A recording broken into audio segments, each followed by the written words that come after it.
আজকের জুমা 1446 হিজরির রবিউল আউয়াল মাসের সর্বশেষ জুমা। এই মাসে আমরা 5টা জুমা পেয়েছি। এই গোটা মাস ব্যাপী আমরা রাসূল করিম সাল্লাল্লাহু আলাইহি ওয়াসাল্লামের জীবনের উপরে আলোচনা করেছি। তারই ধারাবাহিকতায় আজকে আমাদের খুতবার আলোচ্য বিষয় হলো রাসূল করিম সাল্লাল্লাহু আলাইহি ওয়াসাল্লামের জীবনী 5ম পর্ব। গত জুমায় আমরা আলোচনা করেছিলাম রসুলের 25 বছর থেকে 40 বছর পর্যন্ত, আর আজকে আমরা আলোচনা করব 40 বছরের পর থেকে রসুলের নবুয়তি জীবনটা কেমন ছিল, রসুলের নবুয়তি জীবনটা রসুলের কষ্টের জীবন। 40 বছরের পর থেকে নবীর কষ্টের জীবন শুরু হলো। আল্লাহর হাবিব সাল্লাল্লাহু আলাইহি ওয়াসাল্লামের বয়স যখন 40, তখন তিনি রাত্রিবেলায় স্বপ্নে দেখতেন। যেটাই স্বপ্নে দেখতেন সকালবেলা ওটা বাস্তবে রূপ নিত। এভাবে করতে করতে বিশ্বনবীর একাকিত্ব, নির্জনতা পছন্দ হলো। বিশ্বনবী জাবালে নূরে হেরা পর্বতে চলে গেলেন। ওখানে গিয়ে ধ্যান করলেন। টাকা পয়সার জন্য না, সম্পদের জন্য না, সন্তানের জন্য না, জমি জমার জন্য না, বিশ্বনবী সেখানে গিয়ে ধ্যান করলেন উম্মতদেরকে কিভাবে অন্ধকার থেকে আলোর দিকে নিয়ে আসা যায়। বিশ্বনবী ধ্যান করতে করতে হঠাৎ করে একদিন কোরআন নাজিল হয়ে গেল। ইকরা বিস্মি রব্বিকাল্লাযী খলাক, খলাকাল ইনসানা মিন আলাক, ইকরা ওয়া রাব্বুকাল আকরাম আল্লাযী আল্লামা বিল কলম আল্লামাল ইনসানা মা লাম ইয়ালাম। বিশ্বনবীর উপর ওহী নাজিল হলো। বিশ্বনবী নবুয়ত পেলেন। আম্মাজান খাদিজার কাছে এসে বলেন, খাদিজা জাম্মিলুনি জাম্মিলুনি, আমাকে কম্বল দিয়ে ঢেকে দাও, আমি ভয় পেয়েছি। আম্মাজান খাদিজা রসুলকে কম্বল দিয়ে জড়িয়ে ধরলেন। রসুলের ভয় কমে গেল। এরপরে আম্মাজানের কাছে সবগুলো খুলে বললেন কি হয়েছে হেরা পর্বতে। এরপরে অনেক দিন ওহী নাজিল বন্ধ ছিল। বিশ্বনবী হেরা পর্বতে যাওয়া বন্ধ করেন নাই, কন্টিনিউ তিনি হেরা পর্বতে যেতেন। হঠাৎ করে একদিন হেরা পর্বত থেকে নেমে আসলেন। তখন ডাক শুনলেন, ইয়া মুহাম্মদ। তিনি ডানে তাকান, কাউকে দেখেন না। বাঁয়ে তাকায়, কাউকে দেখেন না। পিছনে তাকান, কাউকে দেখেন না। আবার শুনতে পেলেন, ইয়া মুহাম্মদ, কাউকে খুঁজে পায় না। আবার ডাক আসলো, ইয়া মুহাম্মদ। বিশ্বনবী উপরের দিকে তাকালেন। উপরের দিকে তাকিয়ে দেখেন বিশাল এক চেয়ারের মধ্যে এক দানব আকৃতির একটা কিছু বসা। বিশ্বনবী দেখে বেহুশ হয়ে জমিনে পড়ে গেলেন। তিনি ছিলেন জিব্রাইল।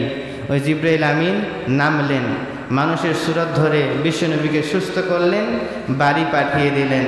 আবার বিশ্বনবী আম্মাজান খাদিজার কাছে গিয়ে বলেন, খাদিজা জাম্মিলুনি জাম্মিলুনি, আমি ভয় পেয়েছি, আমাকে কম্বল দিয়ে ঢেকে দাও। তখন খাদিজা রাদিয়াল্লাহু আনহা বিশ্বনবীকে কম্বল দিয়ে আবৃত করে রাখলেন। এই মুহূর্তে জিব্রাইল আমিন আবার হাজির, এসে বললেন, ইয়া আইয়ুহাল মুদ্দাসসির কুম ফাআনজির ওয়া রাব্বাকা ফাকাব্বির।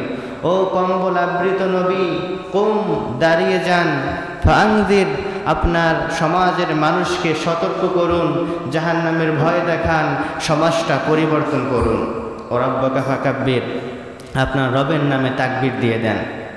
বিশ্বনবী ওই যে দাঁড়ালেন, কুম, নবী দাঁড়িয়ে যান, ফাআনজির, সতর্ক করুন। নবী নবুয়তের পরে ওই যে দাঁড়ালেন, মৃত্যুর আগ পর্যন্ত আর বসার সুযোগ পান নাই। আমাদের মতো এই বসা না।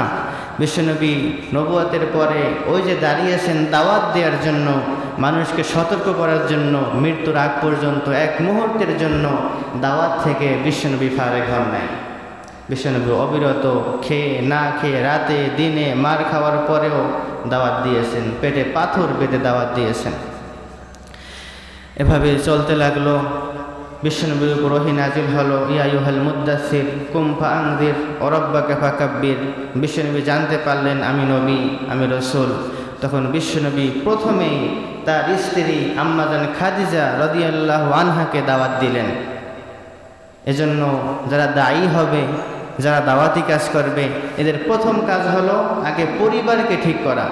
আপনার স্ত্রীকে দাওয়াত দেন, সন্তানকে দাওয়াত দেন, বাবাকে, দাদা দাদি, নানা নানি, ভাই বোন যারা আছে, আত্মীয় স্বজন, চাচা, সবাইকে দাওয়াত দেন। প্রথমে পরিবারটা ঠিক করেন, এরপরে সমাজ ঠিক করেন, এরপরে রাষ্ট্র বিনির্মাণের জন্য কাজ করেন। দায়ের জন্য বিশ্বনবী ফর্মুলা রেখে গিয়েছেন। প্রথমে নিজে ঠিক হতে হবে, এরপরে পরিবার ঠিক করতে হবে, এরপরে সমাজ ঠিক করতে হবে, এরপরে রাষ্ট্র সংস্কার করতে হবে। আল্লাহর হাবিব সাল্লাল্লাহু আলাইহি ওয়াসাল্লাম আম্মাজান খাদিজাকে দাওয়াত দিলেন। আম্মাজান খাদিজা ইসলাম কবুল করলেন। ইসলামের প্রথম যিনি ইসলামে প্রবেশ করেছেন তিনি একজন নারী, তিনি হলেন আম্মাজান খাদিজাতুল কুবরা রাদিয়াল্লাহু আনহা। এরপরে পুরুষদের মধ্যে যিনি সবার প্রথম ইসলামে এসেছেন তিনি হলেন হযরত আবু বকর as-সিদ্দিক রাদিয়াল্লাহু আনহু। গোলামদের মধ্যে যিনি সবার আগে ইসলামে দাখিল হয়েছেন তিনি হলেন যায়েদ বিন হারিসা রাদিয়াল্লাহু আনহু। শিশু কিশোরদের মধ্যে যিনি সবার প্রথম ইসলাম গ্রহণ করেছেন তিনি হলেন হযরত আলী রাদিয়াল্লাহু আনহু। তখন তেনার বয়স ছিল 10, রাসূলের বয়স 40, আলী রাদিয়াল্লাহু আনহুর বয়স 10। এরপরে বিশ্বনবী গোপনে গোপনে 3টা বছর দাওয়াত দিলেন। 3 বছর বিশ্বনবী গোপনে গোপনে দাওয়াত দিলেন। হেরা পর্বতের গুহায়, জাবালে নূরের গুহায়, সাফা পাহাড়ের গুহায়, আরকান ইবনে দারুল আরকামের ঘরে বসে, বিভিন্ন জায়গায় বসে, ঘরে বসে, বাড়িতে বসে, লুকিয়ে লুকিয়ে খুব গোপনে বিশ্বনবী 3টা বছর দাওয়াতি কাজ করলেন। এরপরে আল্লাহ রাব্বুল আলামিন আয়াত নাজিল করলেন, ফাসদা বিমা তুমারু ওয়া আরিদ আনিল মুশরিকিন ইন্না কাফাইনাকাল মুস্তাহজিন। ও নবী, এতদিন আপনি গোপনে গোপনে দাওয়াত দিয়েছিলেন। ফাসদা বিমা তুমার, এবার গোপনে নয় প্রকাশ্যে দাওয়াত দেওয়ার জন্য বেরিয়ে যান। ও আরিদ আনিল মুশরিকিন, আর দাওয়াত দিতে গিয়ে কোনো মুশরিকদেরকে উপেক্ষা করবেন না, কোনো মুশরিকদের পরোয়া করবেন না, কোনো কাফেরদের ভয় করবেন না। ইন্না কাফাইনাকাল মুস্তাহজিন, আমি নবী আপনার জন্য কাফেরদের বিরুদ্ধে যথেষ্ট হয়ে গেলাম। যেই ব্যক্তির জন্য আল্লাহ যথেষ্ট হয়ে যায় তার কি কোনো ভয় থাকে না? বিশ্বনবীর জন্য আল্লাহ যথেষ্ট হয়ে গেলেন। বিশ্বনবী ভয় ব্যতীত ভয়হীনভাবে দাওয়াতি কাজ শুরু করলেন। আল্লাহ রাব্বুল আলামিন আবার বললেন, ও আনজির আশিরাতাকাল আকরাবিন। ও নবী, প্রথমে আপনি আপনার করিব যারা, নিকট আত্মীয় যারা, আপনার কাছের মানুষ যারা, এদেরকে দাওয়াত দিন। বিশ্বনবী কিভাবে দাওয়াত দিবেন? বিশ্বনবী ভাবতে লাগলেন, আমি যদি একদিন একজনের কাছেও দাওয়াত দেই তাহলে 1 বছর পর দেখা যাবে 365 জনের কাছে দাওয়াত পৌঁছেছে। কিন্তু মক্কায় মানুষ হলো হাজার হাজার, সব মানুষের কাছে আমি অল্প সময়ের মধ্যে কিভাবে দাওয়াত পৌঁছাতে পারি? বিশ্বনবী ভাবতে লাগলেন। ভাবতে ভাবতে ভাবতে ভাবতে রব্বুল আলামিন বিশ্বনবীর ব্রেনের মধ্যে একটা কৌশল ঢুকিয়ে দিলেন। বিশ্বনবী এবার সাফা পাহাড়ের উপরে উঠে গেলেন। তখনকার সময়ে কেউ যদি বিপদে পড়তো, কার কোনো সংবাদ দেওয়ার থাকতো, তাহলে সাফা পাহাড়ের উপরে গিয়ে একটা পতাকা উড়িয়ে দিত আর মানুষকে ডাকতো, মানুষেরা জড়ো হতো, তার সমস্যাটা বলতো। বিশ্বনবী এই কাজটাই করেছেন। সাফা পাহাড়ের চূড়ে উঠে একটা কাপড় উড়িয়ে দিলেন। ওখানে গিয়ে বিশ্বনবী ডাকতে লাগলেন, ইয়া সাবাহ, ইয়া সাবাহ, হে ভোরের বিপদ, হে ভোরের বিপদ। সকালবেলা সূর্য যখন জমিনের বুকে আলো দিবে এর পূর্ব মুহূর্তে বিশ্বনবী সাফা পাহাড়ে উঠে গেলেন। ইয়া সাবাহ, ইয়া সাবাহ বলে ডাকতে লাগলেন। এরপরে বিশ্বনবী বংশের নাম ধরে ডাকলেন, ইয়া বানু কুরাইশ, ইয়া বানু হাশিম, ইয়া বানু মুস্তালিক, ইয়া বানু তামিম, ইয়া বানু জাহরা, ইয়া বানু সাদ, ইয়া বানু আদি, ইয়া বানু কাব। এভাবে বিশ্বনবী গোত্রের নাম ধরে ডাকলেন। আবার গোত্রের যারা নেতা ছিল তাদেরকে ডাকতে লাগলেন, ইয়া আব্বাস, ইয়া আব্দে মানাফ, ইয়া আব্দে মুত্তালিব। বিশ্বনবী এভাবে করে সবাইকে ডাকতে লাগলেন। বিশ্বনবীর ডাক, বিশ্বনবীর কণ্ঠের আওয়াজ মক্কার সবার কর্ণকুহরে পৌঁছে দিলেন কে? আরো জোরে বলেন না কে? বিশ্বনবীর আওয়াজটা সবার কানের মধ্যে পৌঁছে গেল। কেউ ছিল ঘুমে, কেউ ছিল খাবার টেবিলে, কেউ ছিল বিভিন্ন কাজে। সব কাজ রেখে দিয়ে বিশ্বনবীর ডাক শুনে সবাই দৌড়ে আসলো। আলামিন ডাকতেছে, আলামিন। সবাই বিশ্বনবীকে তখনও ভালোবাসতো। বিশ্বনবী ডাক দিলে সবাই পঙ্গপালের ন্যায় ছুটে আসতো। সবাই বলল আল আমিন ডাকতেছে, সাদিক আল আমিন ডাকতেছে, চলো চলো। সবাই সাফা পাহাড়ের পাদদেশে জড়ো হলেন। বিশ্বনবী এবার তাদের উদ্দেশ্যে বললেন, ও আমার জাতির লোকেরা, এই পাহাড়ের অপর প্রান্তে কি আছে এটা তোমরা জানো না, আমি জানি।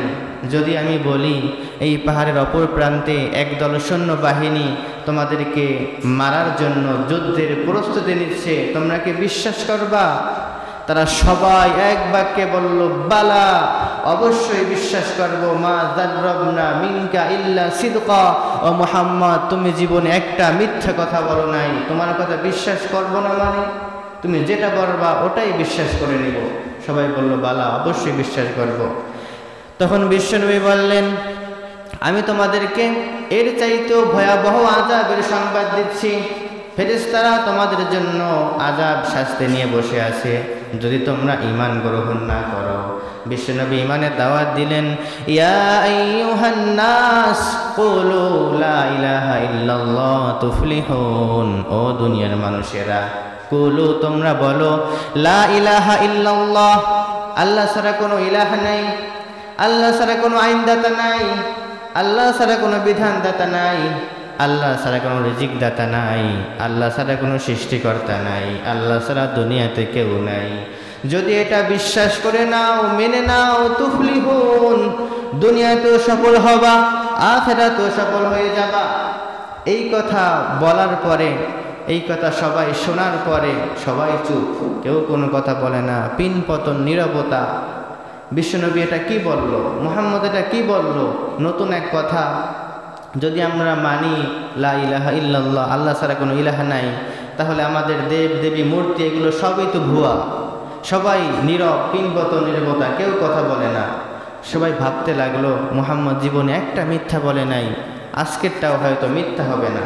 মুহাম্মদের প্রতি ঈমান এনে ফেলি, অনেকে ভাবতে লাগলো। আবার মনে মনে ভাবলো, আমাদের নেতারা কি বলে ওটা আগে দেখি। সবাই যখন চুপ, সবার নীরবতাকে ভঙ্গ করে দিয়ে রাসূলের আপন চাচা আবু লাহাব একটি পাথর উঠালেন। পাথর উঠিয়ে বিশ্বনবীর দিকে মারলেন আর বললেন, তাব্বাল্লাকা ইয়া মুহাম্মদ আলিহা জামাতানা, ও মুহাম্মদ তুমি ধ্বংস হয়ে যাও, এজন্য তুমি আমাদেরকে ডেকেছো? এই ফাও কথা বলার জন্য তুমি আমাদেরকে ডেকেছো নাকি? যখন আবু লাহাব বিশ্বনবীর দিকে পাথর মারলেন, আরশে আজিমের মালিক এই ঘটনাটা বরদাস্ত করলেন না, এই অপমান বরদাস্ত করলেন না। রব্বুল আলামিন সঙ্গে সঙ্গে আবু লাহাবের বিরুদ্ধে একটা সূরা নাজিল করে দিয়েছেন, তাব্বাত ইয়াদা আবি লাহাবিন ওয়া তাব মা আগনা আনহু মালুহু ওয়া মা কাসাব সায়াসলা নারান যাতা লাহাবিন ওয়া ইমরাআতুহু হাম্মালাতাল হাতাব ফি জিদিহা হাবলুম মিন মাসাদ। আল্লাহু আকবার। বিশ্বনবীর উপর ওহী নাজিল হলো, তাব্বাত ইয়াদা আবি লাহাবিন ওয়া তাব, ও আবু লাহাব, তুমি আমার নবীর দিকে পাথর মেরেছো এক হাত দিয়ে, আমি আল্লাহ বললাম তাব্বাত ইয়াদা, তোমার দুই হাত ধ্বংস হয়ে যায়। আবু লাহাব বলেছে, তাব্বাল্লাকা ইয়া মুহাম্মদ, মুহাম্মদ ধ্বংস হও। মুহাম্মদ কিন্তু ধ্বংস হয় নাই, কিন্তু আল্লাহ বললেন তাব্বাত ইয়াদা, আবু লাহাবের দুই হাত ধ্বংস হয়ে যাক। আবু লাহাব কি ধ্বংস হয় নাই? আবু লাহাব ধ্বংস হয়ে গিয়েছে। আবু লাহাব পাথর মেরেছিল এক হাত দিয়ে, আল্লাহ বললেন তাব্বাত ইয়াদা, আবু লাহাবের দুই হাত ধ্বংস হয়ে যাক। এর মানে কি? আবু লাহাব যখন এক হাত দিয়ে পাথর মেরেছিল, তার অন্য হাত নাড়াচাড়া করে শক্তি জুগিয়েছিল। এজন্য আল্লাহ বললেন, তোমার যেই হাত দিয়ে পাথর মেরেছে ওই হাত তো ধ্বংস হবেই, আর যেই হাত নাড়াচাড়া করে শক্তি জুগিয়েছে ওই হাতটাও ধ্বংস হয়ে যাবে। ঠিক আমাদের দেশে যারা ইসলামকে ধ্বংস করে দেওয়ার জন্য পায়তারা করে, ইসলামকে নির্মূল করে দেওয়ার জন্য চক্রান্ত করে, তারা যেমন ধ্বংস হবে, তাদের পিছনে বসে যারা পিছনের দরজা দিয়ে সহযোগিতা করে, সাপোর্ট করে, মিডিয়া দিয়ে সাপোর্ট করে, এরাও ঠিক এমনি ধ্বংস হয়ে যাবে। আবু লাহাব যেমন ধ্বংস হয়েছে, আবু লাহাবের এক হাতের অপরাধের কারণে অন্য হাত ধ্বংস হয়েছে, আবু লাহাবের গোটা পরিবার ধ্বংস হয়েছে। মা আগনা আনহু মালুহু ওয়া মা কাসাব, আবু লাহাবের ধন সম্পদ, পরিবার পরিজন, সন্তান, ক্ষমতা কিচ্ছু কাজে আসে নাই। সায়াসলা নারাং যাতা লাহাব, আবুল হাব অচিরেই জাহান্নামের লেলিহান অগ্নিশিখায় নিক্ষিপ্ত হবে। অমরাতু, সে একা হবে না, তার স্ত্রীও হবে, কারণ তার স্ত্রী আবুল হাবকে সহযোগিতা করত। আজ যারা ইসলামকে নির্মূল করে দেওয়ার জন্য সহযোগিতা করে, আবুল হাবের স্ত্রীর মতো তারাও ধ্বংস হয়ে যাবে। হাম্মালাতাল হাতাব, আবুল হাবের স্ত্রী ছিল উম্মে জামিল। সে একটা কাঠের খণ্ড কাঁধে রাখত, যখন বের হতো তখন কাঠের খণ্ডটা কাঁধে নিয়ে বের হয়ে যেত। উদ্দেশ্য ছিল মুহাম্মদকে যেথায় পাবে ওখানে মাথা ফাটাবে। কিন্তু বিশ্বনবীকে উম্মে জামিল থেকে বাঁচিয়েছেন কে? হাম্মালাতাল হাতাব ফি জিদিহা হাবলুম মিন মাসাদ। আল্লাহ বললেন, কিয়ামতের দিন আমি লোহার শিকল পরিয়ে দেব এই আবুল হাবের স্ত্রীর গলায় জাহান্নামের মধ্যে। বিশ্বনবী যখন কোরআনের দাওয়াত দিলেন, সব মানুষদেরকে দ্বীনের দাওয়াত দিলেন, সবার প্রথম যেই মানুষটা বিশ্বনবীর বিরুদ্ধে গেল সে অন্য কেউ না, সে হলেন বিশ্বনবীর আপন চাচা আবু লাহাব। বিশ্বনবী তাকিয়ে দেখলেন যে লোকটা আমার দিকে পাথর মারল সে আর কেউ না, সে আমার আপন চাচা আবু লাহাব। যে আবু লাহাব আমার জন্মের সংবাদ শুনে তার দাসী সুয়াইবাকে আজাদ করে দিয়েছিল, যে আবু লাহাব আমার 2 মেয়ে রুকাইয়া এবং কুলসুমকে তার 2 ছেলের জন্য বিবাহের জন্য নিয়েছিল, সে আবু লাহাবই আমার দিকে প্রথম আঘাতটা করল। বিশ্বনবী মন ভাঙা হয়ে গেলেন, বিশ্বনবী ব্যথিত হলেন, বিশ্বনবী মন খারাপ করলেন। তখন যদি আবু লাহাব বিশ্বনবীকে সাপোর্ট করত, হয়তো হাজার হাজার মানুষ ইসলাম গ্রহণ করে ফেলত, কিন্তু আবুল হাবের কারণে তখন হাজারো মানুষ ইসলামে আসতে পারে নাই। আল্লাহ রাব্বুল আলামিন ওহী নাজিল করলেন, নবী আপনি কোরআনের দাওয়াত পৌঁছিয়ে দিন। বিশ্বনবী পৌঁছাতে লাগলেন, কিন্তু প্রথম বাধাটা যে দিল সেই হলো আবু লাহাব। বিশ্বনবী যেথায় যেতেন, যেথায় কোরআনের দাওয়াত দিতেন, সেথায় আবু লাহাব বিশ্বনবীর বাধা হয়ে দাঁড়িয়ে যেত। বিশ্বনবী বাজারে, দোকানে, খেলার মাঠে, বাড়িতে যেখানে কোরআনের দাওয়াত দিতেন, দ্বীনের দাওয়াত দিতেন, সেখানে আবু লাহাব বিশ্বনবীর বিরুদ্ধাচরণ করত। একবার বিশ্বনবী জুল মাজাস নামক বাজারে বসে মানুষদেরকে একত্রিত করে দ্বীনের দাওয়াত দিচ্ছিলেন। ইয়া আইয়ুহান নাস, ও মানুষেরা, কুলু লা ইলাহা ইল্লাল্লাহ তুফলিহুন, তোমরা বলো লা ইলাহা ইল্লাল্লাহ, দুনিয়াতে আখিরাতে সফল হয়ে যাবা। এই দাওয়াত দেওয়ার কিছুক্ষণ পরে আবু লাহাব এসে বলল, ইয়া আইয়ুহান নাস লা তুতিউহু ফাইন্নাহু সাবিউল কাযযাব, ও মানুষেরা এই লোকটার কথা তোমরা মানবা না, এই লোকটার কথা তোমরা শুনবা না। ফাইন্নাহু সাবিউল কাযযাব, সে মিথ্যাবাদী। যেই লোকেরা বিশ্বনবীর উপর কোরআন নাজিলের পূর্বে বলতো এই লোকটা আল আমিন, এই লোকটা সাদিক আল আমিন, সবচাইতে সত্যবাদী, আমানতদার, ওই লোকেরাই কোরআন নাজিলের পরে বিশ্বনবীকে মিথ্যাবাদী বলা শুরু করলো। রাসূলের এক সাহাবী রাবিয়া ইবনে ইবাদ রাদিয়াল্লাহু আনহু বলেন, আমি যখন ছোট্টবেলায় আমার বাবার সঙ্গে মক্কার বাজারে যেতাম, দেখতাম পরিপাটি সুশ্রী সুন্দর একজন মানুষ দ্বীনের দাওয়াত দিচ্ছেন, এর পিছনে পিছনে একজন মানুষ তার বিরুদ্ধাচরণ করছেন। আমি আমার বাবাকে জিজ্ঞেস করলাম, বাবা যেই লোকটা দ্বীনের দাওয়াত দেয় ওই লোকটাকে, আর যেই লোকটা তার বিরুদ্ধে কথা বলে সেই লোকটাকে? আমার বাবা আমাকে বলল, যেই লোকটা দ্বীনের দাওয়াত দেয় সে হলো মক্কার মধ্যে সর্বশ্রেষ্ঠ মানুষ মুহাম্মদ, আর যে তার বিরুদ্ধাচরণ করে সে তার আপন চাচা আবু লাহাব। আবু লাহাব সবখানে বিশ্বনবীর দাওয়াতে বাধা দিত, বিশ্বনবী যেখানেই দাওয়াত দিত ওখানেই আবু লাহাব বাধা হয়ে দাঁড়িয়ে যেত। এভাবে চলতে লাগলো। এভাবে চলতে চলতে হজের মৌসুম চলে এলো। হজের মৌসুমে বিভিন্ন দেশ থেকে হাজার হাজার মানুষেরা মক্কায় আসতো। তখন মক্কার মানুষের ব্যবসায়িক ইনকামের সোর্স ছিল মক্কার হজের সিজনে। যখন মানুষেরা বাহির থেকে আসতো তখন মক্কার মানুষেরা তাদের কাছে চড়া দামে পণ্য বিক্রি করত। ব্যবসার মৌসুম ছিল তাদের এটা। এজন্য ইয়ামানের বাদশাহ আবরাহা কাবাঘর ভাঙার জন্য এসেছিল এই কারণে, কারণ ইয়ামানের বাদশাহ চেয়েছিল কাবাঘরটা ভেঙে ইয়ামানে নিয়ে আসবো, ইয়ামানে কাবাঘর বানাবো, ইয়ামানে দেশ থেকে হাজার হাজার মানুষ আসবে, আমাদের ব্যবসা ভালো হবে। এজন্য আব্রাহা এসেছিল কাবাঘর ভাঙার জন্য, কিন্তু কাবাঘর ভাঙতে পারে নাই। তাদেরকে ধ্বংস করে দিয়েছেন কে? আবাবিল পাঠিয়ে, ছোট্ট ছোট্ট পাখি পাঠিয়ে আল্লাহ তাদেরকে ধ্বংস করে দিয়েছিলেন। ঠিক একইভাবে আমাদের দেশে যারা ইসলামের বিরুদ্ধে ছিল, আমাদের দেশে যারা হাজার হাজার আলেমকে বিনা দোষে জেলের মধ্যে ভরেছিল, শত শত মানুষদেরকে আয়না ঘরে ভরেছিল, আলেমদেরকে ফাঁসি দিয়েছিল, জুলুম অত্যাচারের স্টিম রোলার চালিয়েছিল, রব্বুল আলামিন বৈষম্য বিরোধী ছাত্র আন্দোলন নামক আবাবিল পাঠিয়ে ওদেরকে ধ্বংস করে দিয়েছেন। আল্লাহ রব্বুল আলামিন জালেমদেরকে ছাড় দেন কিন্তু ছেড়ে দেন না। আল্লাহ ধরে ধরে ধরে না, যখন ধরে তখন পালাবার সুযোগ দেয় না, পালাতেও পারে না এখন আর। আল্লাহর হাবিব সাল্লাল্লাহু আলাইহি ওয়াসাল্লাম মক্কায় দাওয়াত দিচ্ছেন। হজের মৌসুম চলে এলো। হজের মৌসুমে আবু জাহেল, আবু লাহাব, উতবা, সাইবা মিটিংয়ে বসলো যে বিভিন্ন দেশ থেকে লোকেরা আসবে, তারা যদি মুহাম্মদের কথা শোনে তারা তো মুহাম্মদের দিন গ্রহণ করে নিবে, তাকে কিভাবে ফিরানো যায়। আমরা না হলে মক্কার মানুষদেরকে ফিরালাম, 144 জারি করলাম, তাদেরকে বাধা দিলাম, কিন্তু বাহির থেকে যেই মানুষগুলো আসবে হজের মৌসুমে তাদেরকে কিভাবে মুহাম্মদের কাছ থেকে ফিরাবো। তারা দারুন নাদওয়ায় মিটিং করলো। যখন মানুষেরা ঢুকবে তখন তাদেরকে বিশ্বনবীর বিরুদ্ধে অপপ্রচার চালিয়ে তাকে পাগল বলবো, গণক বলবো, জাদুকর বলবো, মিথ্যাবাদী বলবো, এভাবে বলে বলে মানুষদের কাছ থেকে ফিরাবো। যেই কথা, যেই সিদ্ধান্ত, সেই কাজ। আবু লাহাবের নেতৃত্বে মানুষদেরকে মক্কার ঘেটে ঘেটে দাঁড় করিয়ে দেওয়া হলো।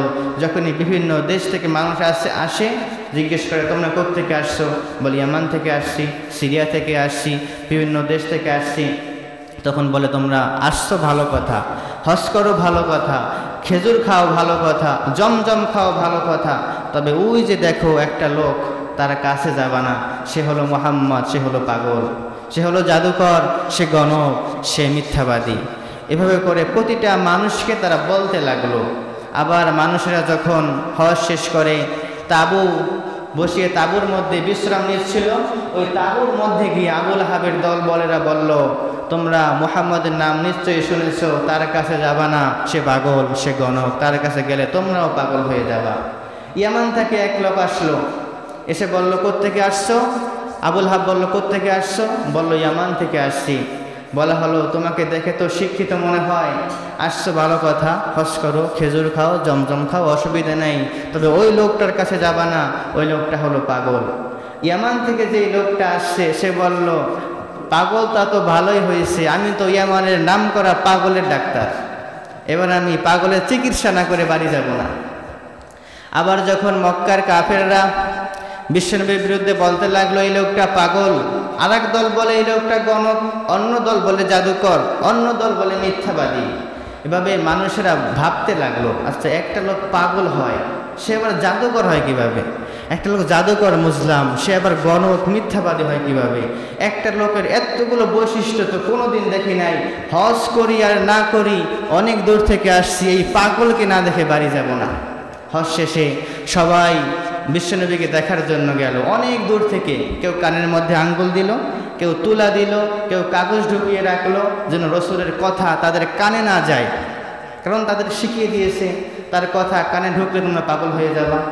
এজন্য দূর থেকে তারা দেখতেছে, দূর থেকে দেখে রসুলের চাহনি কত সুন্দর, রসুলের চেহারা কত সুন্দর, রসুলের চুলগুলো বাবরি স্মৃতি করা, মাঝখানে বিশ্বনবী জাইতুনের তৈল দিতেন, কত সুন্দর চাহনি, কত সুন্দর বডি ল্যাঙ্গুয়েজ, কত সুন্দর কথা, কত সুন্দর তার চেহারা। তারা দূর থেকে দেখে এমনিই পাগল হয়ে গেল। তারা এবার কান থেকে একটু হাত বের করলো, দেখে কি বলে এটা শোনা যায় কিনা, একটু শুনতে পেল, আর এক হাত বের করলো, এবার একটু শোনা যায়, মজাই লাগে। আর একটু সামনে যায়, দেখে আর একটু মজা লাগে, আর একটু সামনে যায়, দেখে বিশ্বনবীকে দেখে আরও মজা লাগে। এভাবে করতে করতে তারা সবাই বিশ্বনবীর সামনে জড়ো হয়ে গেল।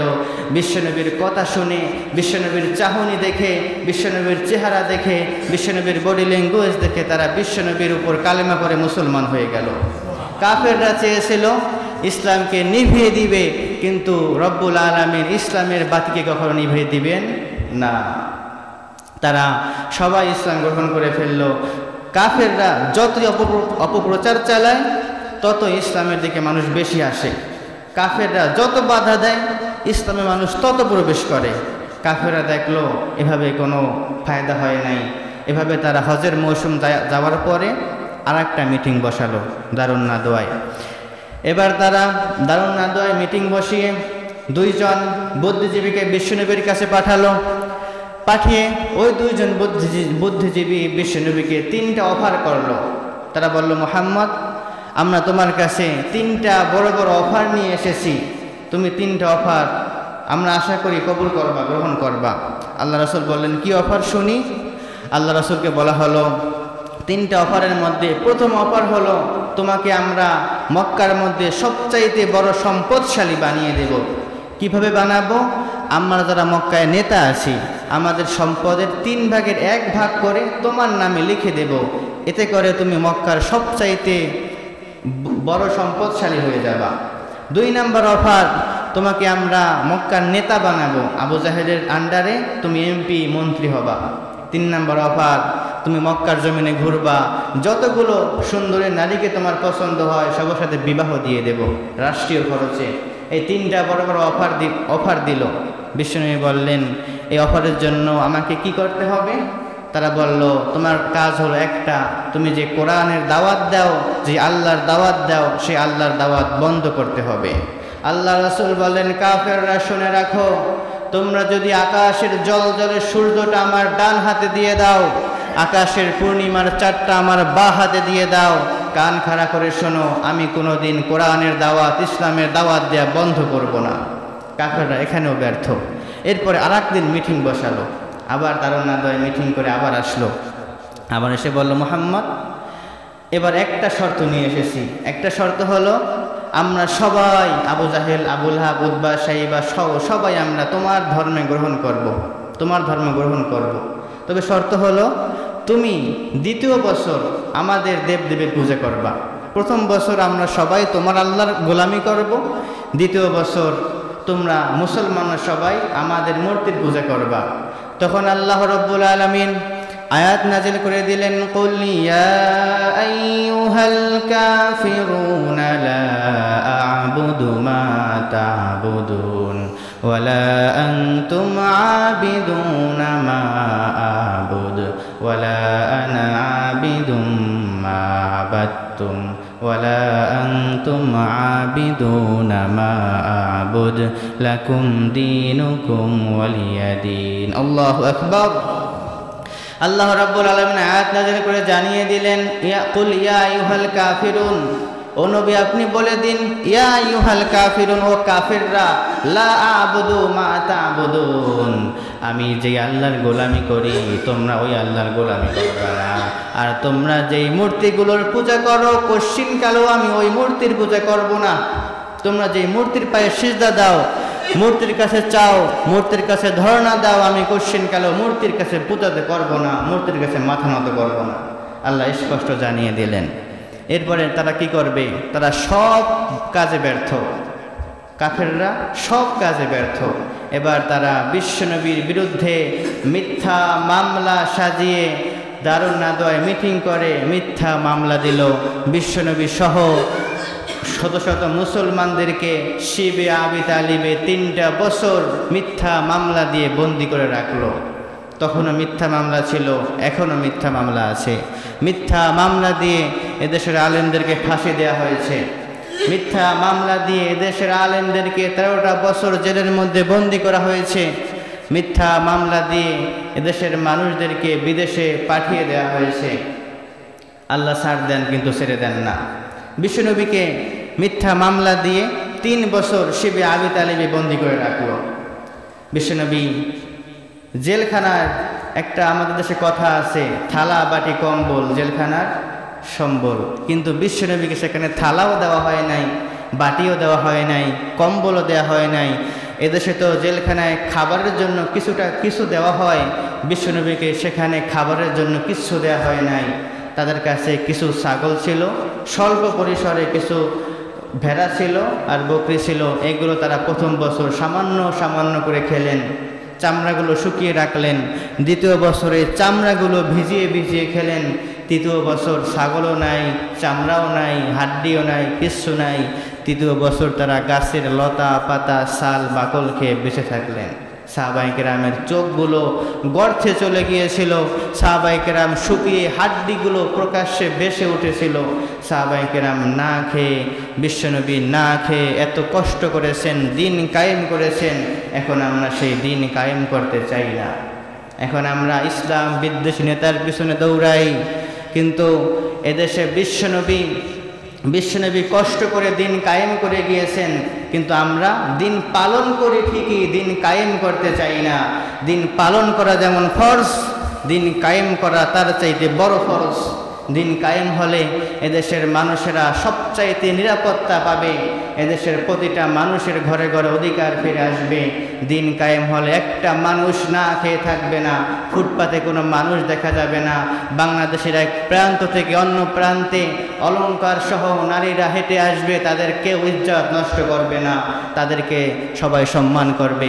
দিন কায়েম হলে প্রতিটা মানুষের ঘরে ঘরে ইসলাম পৌঁছে যাবে। আমরা দিন কায়েম করতে চাই না। বিশ্বনবী দিন কায়েমের জন্য 3টা বছর না খেয়ে থেকেছেন। বিশ্বনবী দিন কায়েমের জন্য 3টা বছর সাহাবায়ে কেরামদের সাথে প্রথম বছর সামান্য পরিমাণে ছাগলের গোশত খেয়েছেন, দ্বিতীয় বছর চামড়া ভিজিয়ে ভিজিয়ে খেয়েছেন, তৃতীয় বছর গাছের ছাল বাকল পাতা খেয়ে জীবন ধারণ করেছেন। বিশ্বনবী এত কষ্ট করে গিয়েছেন। এটা ছিল 7ম হিজরিতে, নবুয়তের 7ম বছরে। নবুয়তের 7ম বছর বিশ্বনবীকে জেলে বন্দী করা হলো। 10ম বছর বিশ্বনবী জেল থেকে বের হলেন। জেল থেকে বের হওয়ার কিছুদিন পরে রাসূলের আপন চাচা আবু তালেব তিনি দুনিয়া থেকে বিদায় নিলেন। যুগে যুগে নবীরা জেল খেটেছেন, যুগে যুগে আলেমরা জেল খেটেছেন, সাহাবায়ে কেরাম জেল খেটেছেন, যুগে যুগে আমাদের ইমামরা জেল কেটেছেন। আমাদের ইমামের নাম হলো ইমামে আজম আবু হানিফা রহিমাহুল্লাহ। তাকে একবার খলিফা মনসুর চিঠি পাঠালো যে ইমামে আজম, আপনি তো বড় একজন আলেম, আপনাকে আমি আমার রাজ্যের প্রধান বিচারপতি বানাতে চাই। ইমামে আজম বললেন, আমি বিচারপতি হব, তবে শর্ত হলো আমি বিচার করব আল্লাহর কোরআন দিয়ে, আমি আপনার বানানো আইনে বিচার করতে পারবো না। যদি আপনি আমার কথা রাখতে পারেন তাহলে বিচারপতি বানান, না হলে আমি বিচারপতি হব না। এই কথা বলার পরে খলিফা মনসুর সৈন্যবাহিনী পাঠিয়ে তাকে ধরে আনলো, জেলখানায় বন্দি করলো। 30টা দৌড়া মারা হলো চাবুক দিয়ে, লাঠি দিয়ে পিটালে এক জায়গায় লাগে, চাবুক হলো চামড়া, এক জায়গায় পিটান দিলে সম্পূর্ণ জায়গাটা লাগে। ইমামে আজমের পিঠ ফেটে রক্ত জমিনে পড়লো। সেই রক্ত পড়া জমিনের উপরে ইসলাম কায়েম হয়েছে। আমরা সেই ইসলামকে ভুলে গিয়েছি। ইমামে আজমকে 30টা পিটান দেওয়া হলো, বেতের আঘাত করা হলো। এরপরে ইমামে আজম তার মত পরিবর্তন করেন নাই। তার মাকে ধরে আনা হলো, তার মাকে ইমামে আজমের সামনে বসিয়ে রেখে ইমামে আজমকে ইচ্ছা মতো পিটানো হলো। ইমামে আজমের মার কাছে বলা হলো, আপনার সন্তানকে বলুন তার মত পরিবর্তন করতে, খলিফা মনসুরের কথা মানতে। তার মা বলল, বাবা, খলিফা মনসুরের কথা তুমি তখন মানবা যখন কোরআনের সাথে খলিফা মনসুরের কথা মিলে যাবে। তুমি কোরআনের উপর অটল থাকবা, ইসলামের উপর অবিচল থাকবা। যদি জীবনটা চলে যায় জীবন দিয়ে দেবা, তবু জালেমের কাছে মাথা নত করবা না। আমরা তো এমন মাই চেয়েছিলাম, আমরা তো প্রতি ঘরে ঘরে এমন মাই চাই। এমন মা তখনই হবে যখন আপনি আপনাদের মেয়েদেরকে কোরআন শিখাবেন, আপনার মেয়েদেরকে মাদ্রাসায় দিবেন, আপনার মেয়েদেরকে কোরআনের হাফেজা বানাবেন। যে মেয়েদেরকে আপনারা স্কুলে পড়ান, যাদের উদ্দেশ্য বড় যে আপনি আপনার মেয়েকে ডাক্তার বানাবেন, বানানো অসুবিধা নাই। ম্যাজিস্ট্রেট বানাবেন, বানানো অসুবিধা নাই। বড় অফিসার বানাবেন, বানানো অসুবিধা নাই। তবে যাদের মেয়েদের উদ্দেশ্য হলো আপনি আপনার মেয়েদেরকে কিছু দূর পড়িয়ে বিবাহ দিয়ে দিবেন, তাদেরকে স্কুলে দিয়েন না, তাদেরকে মাদ্রাসায় দেন। আপনার সন্তানকে হাফেজা বানান, আলেমা বানান। এই আপনার মেয়ের গর্ভ থেকে যে সন্তান আসবে, সেই সন্তান ইমামে আজম আবু হানিফা হয়ে যাবে। আপনার মেয়ের গর্ভ থেকে যে সন্তান আসবে, ওই সন্তান আল্লাহর ওলি হবে।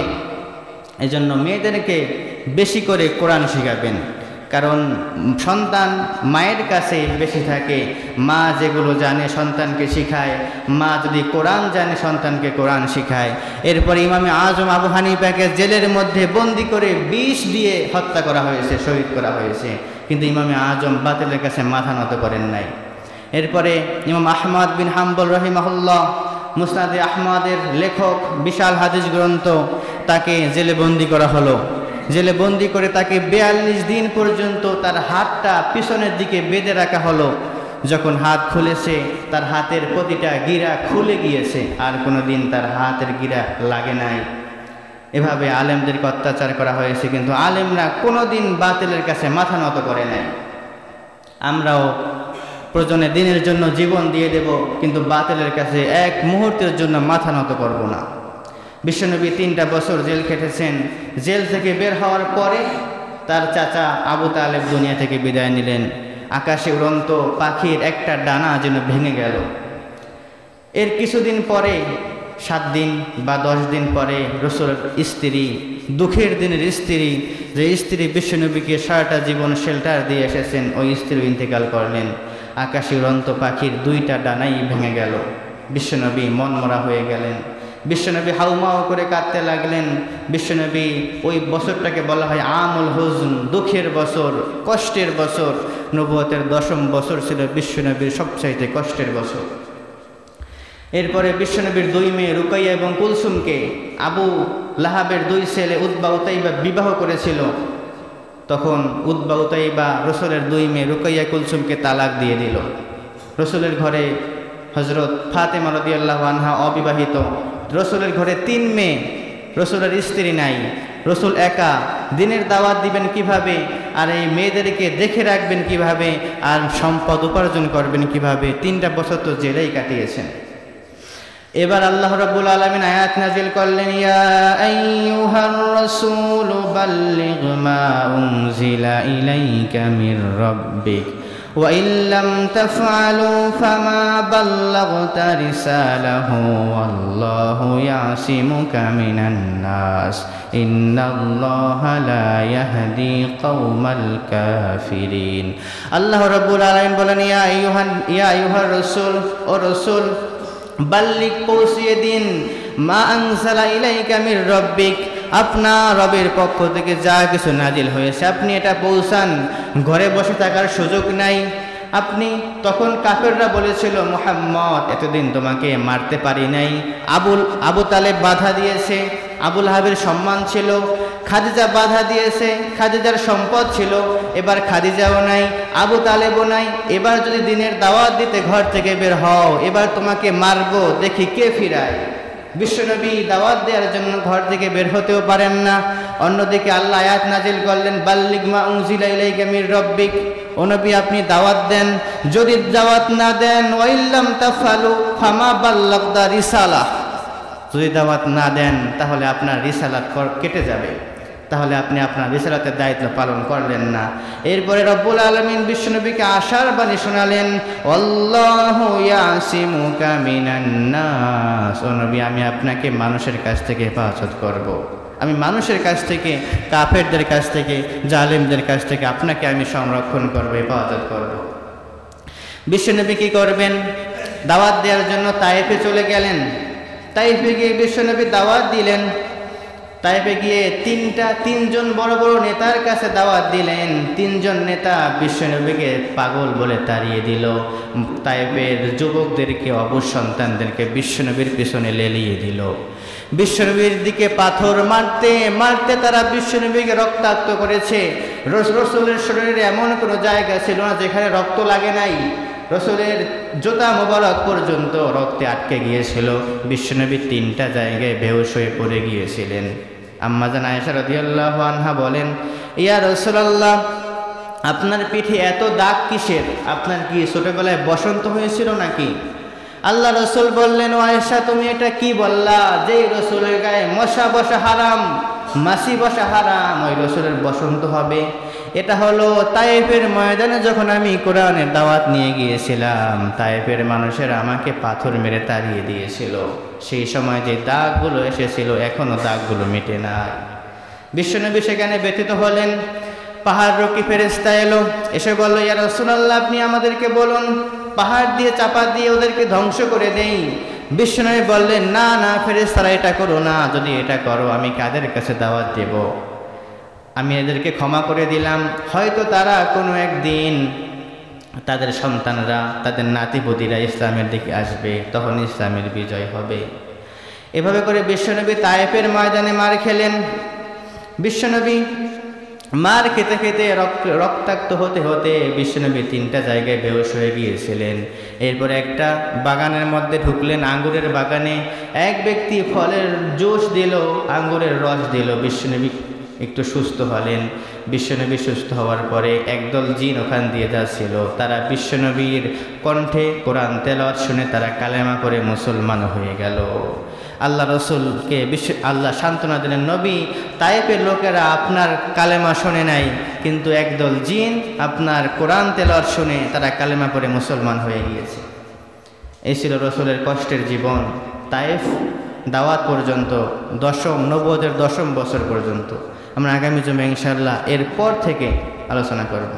আমরা যেন বিশ্বনবীর জীবনী পড়ি, বিশ্বনবীর জীবনী মানি, বিশ্বনবীর জীবন অনুযায়ী নিজের জীবনটাকে সাজাই। আমরা যেন সেই নেতাকে মানি যেই নেতা বিশ্বনবীর আদর্শ অনুযায়ী জীবন গঠন করে। আমরা যেন তাদেরকে সাপোর্ট করি যারা বিশ্বনবীর আদর্শ অনুযায়ী নিজের জীবনটা সাজায়।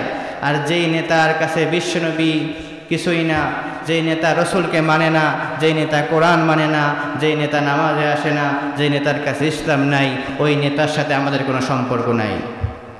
আমরা যেন বিশ্বনবীর জীবনী পড়ি, বিশ্বনবীর জীবনী মানি, বিশ্বনবীর আদর্শে আদর্শবান হয়ে আমাদের জীবনটাকে উজাড় করতে পারি। আল্লাহ আমাদেরকে সেই তৌফিক দান করুক, পড়েন আমিন। হাযা মা ইনদি ওয়াল ইলমু ইনদাল্লাহ আলাইহি তাওয়াক্কালতু ওয়া ইলাইহি উনীব।